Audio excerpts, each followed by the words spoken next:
What is up, guys, and welcome to this special interview we have today on Guarani Vision, the first podcast dedicated to Paraguayan football in English. As always, I'm Roberto Rojas, and joining me as always are Federico Perez, Ralph Hanna, and Maria Britos. And today we have a special guest.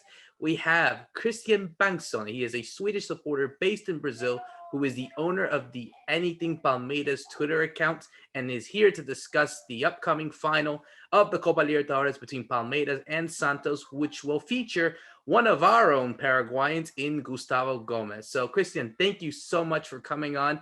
And I have to start with, I guess the simple. What is your story? How did you, coming from Sweden, become a Palmeiras fan? All right. Thank you for having me. It's an honor. Well, I'm based in Brazil, but not in São Paulo, where Palmeiras is from. I'm based in Brasilia. I arrived in 98 at the age of 25. I was supposed to do a 6-month traineeship at the Swedish embassy. And I met my wife on my first day in Brasilia, and I fell in love with Palmeiras a week later. So things happened very fast in my life. Well, I've been a Palmeiras fan ever since. This was in 98, so there was a lot of good games going on, and Palmeiras in 99 won the Libertadores for the first time. So exciting times. And about 10 years ago, I started the first English-speaking blog about Palmeiras, Anything Palmeiras. And that caught the attention of the directors of Palmeiras. So they made me a former representative of Palmeiras as well. I'm a council of Palmeiras, a consul. And I also run the Palmeiras official Twitter in English and in Swedish. So I'm very much involved in the club nowadays. All right, Kristian, thank you so much for joining us again. And that's an interesting story. Definitely, we don't have that many years with the podcast as you do, but it's definitely a very inspiring story, a love story in both ends, meeting your wife and falling in love with your now favorite team. But we wanted to get ahead and get focused on the real connection to Paraguay with Palmeiras, which is the captain Gustavo Gomez. And obviously he's been captaining for a couple of years now, and we wanted to see what was your take as in how important he's been to the team and how important he's been for the team to get to the final with him. What has he done? What could he do better? So we just want to know, what you think of Gustavo Gomez and his importance in this team. Yes, thank you, Maria. I'd say that he has been very, very important. Gustavo Gomez is a natural leader. He has a very strong presence, and I'd say that's presence on and off the pitch. Palmeiras fans has always liked players that are very sort of, we say with the knife in between their teeth. A player who goes out there and gives his best every game. And Gustavo Gomez is certainly that kind of player. You can see it in his eyes. He's very much passionate about football, and he really is committed to his art. And he's a very good, very technical center back. So when you join those two aspects, a very technical, skilled player with a lot of dedication, a lot of stamina, and he has connected very well to the club, I'd say, and the supporters in general. That is a perfect mix. And so much he was made captain of the team, which is not very normal in Brazil that you have a foreigner being the captain of the team. But he has taken that on with grace and dignity, and truly represents, I'd say, Palmeiras and the fighting spirits of Brazilian football, the way Palmeiras fans likes.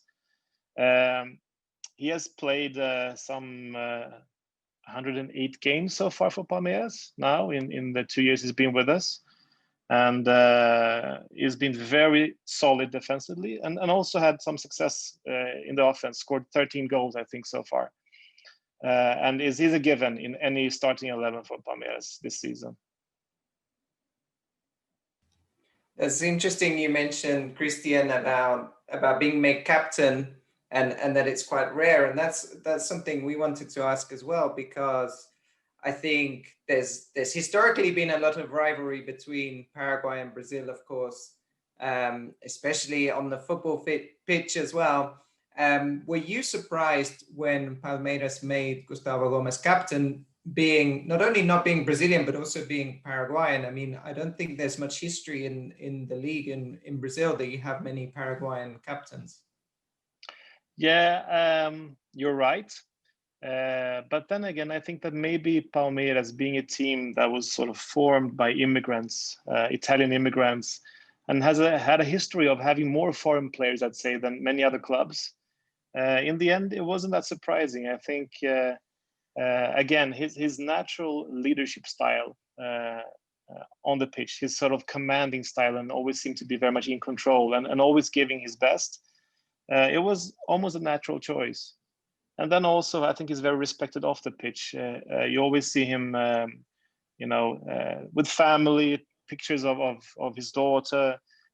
He's very much sort of a guy that will not create troubles outside the pitch either, which is very important, I think. So again, I wasn't surprised. I think it was good, and it was kind of a natural choice in a way. Hey, Kristian, it's my turn from Asunción, Paraguay. So I'm so happy to have you on the show.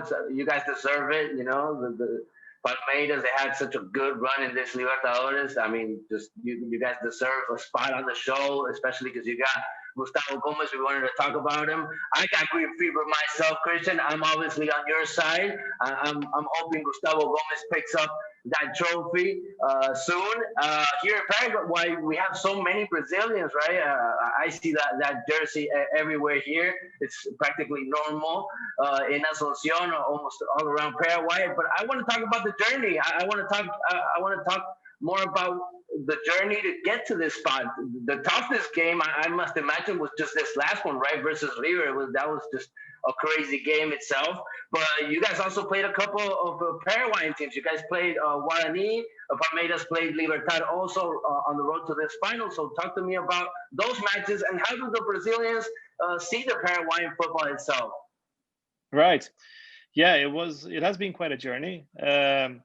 And it was a very good campaign for Palmeiras from the start. The only team that was undefeated until we ran into that almost full-on disaster against River in the second leg, which almost kicked us out of the tournament. But until then, Palmeiras was undefeated. So it has been indeed a very good run this year. I think most people considered Guarani to be the stronger contenders in the group. So that was it was a difficult game, but we managed to draw away, and then at home, Luis Adriano, our top striker, had a brilliant night and scored a hat-trick in the second half, and that was it. And then the quarterfinals against Libertad, which was also difficult. I think that was the closest Palmeiras were to defeat so far in the tournament. I think Libertad hit the woodwork twice in the away game, and it was very close to Palmeiras losing that game, but we managed the draw, 1-1 draw away. And then at home, it was a different story. I think it was 3-0 again, and we went through with ease at home, taking good advantage of the home advantage. But as you said, there has always been rivalry between Paraguay and Brazil, and Paraguayan teams are respected and known in Brazil. So people sort of, it's always good when you get a Paraguayan team as an opponent, because it's going to be tough. It's going to be, again, you need to have that knife between your teeth, as I say here in Brazil. So you need to want to the victory. You need to want it, because otherwise you'll get steamrolled. So good experience.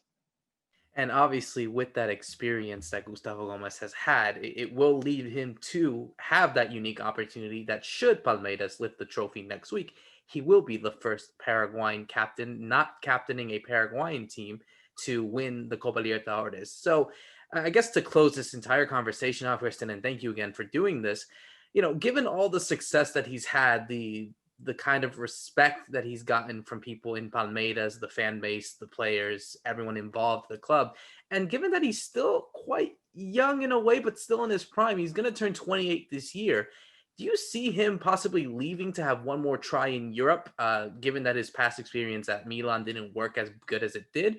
Or do you think that maybe, given the age that he's had and just the huge effect that he's had with Palmeiras, that we will see him in the green shirts for a little bit longer? Yeah, Roberto, that's a good question.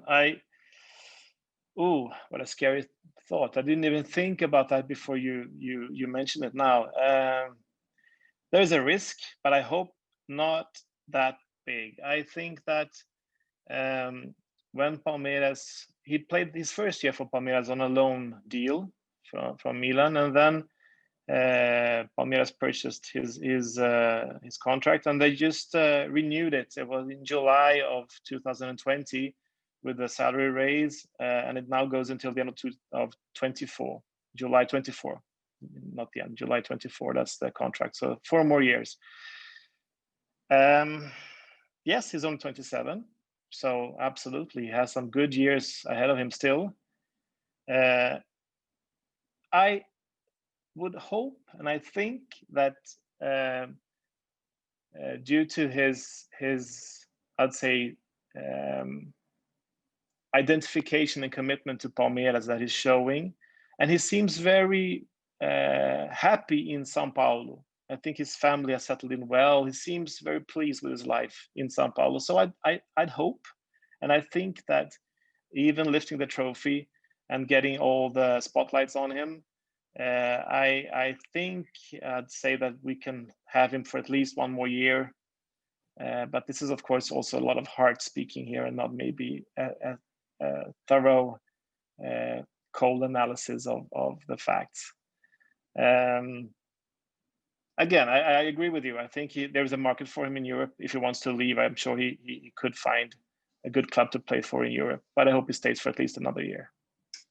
And so obviously the big question, and actually thank you for reminding me, we do need your prediction. I think it's only right. We're a team that always likes to give out predictions for big games. We've done it in World Cup qualifiers. We've done it in Libertadores. So now, putting aside even your hearts to the test, do Palmeiras lift the second trophy at the Maracanã against Santos at the end of the month? Yes, we do. I think that actually what happened against River was a good thing. Because that was a nightmare. And I thought, if we pull through this, that's sort of the champion luck that we need, when you're almost kicked out, but you manage to pull through, and then you change the game. Because we had a good run until we ran into River.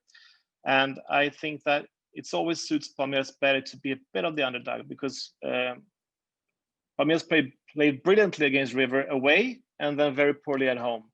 Santos was the opposite. They didn't really play well against Boca away, but they played very well at home. So people remember that last experience, the last performance. And so Santos now becomes the team that should take it, and Palmeiras sort of the underdog. And I think that suits us better.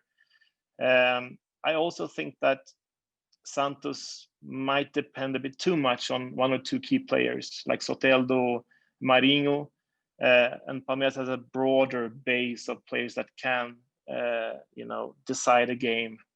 So I'd say that, yes, it's Palmeiras' turn after 20 years to lift the trophy once more.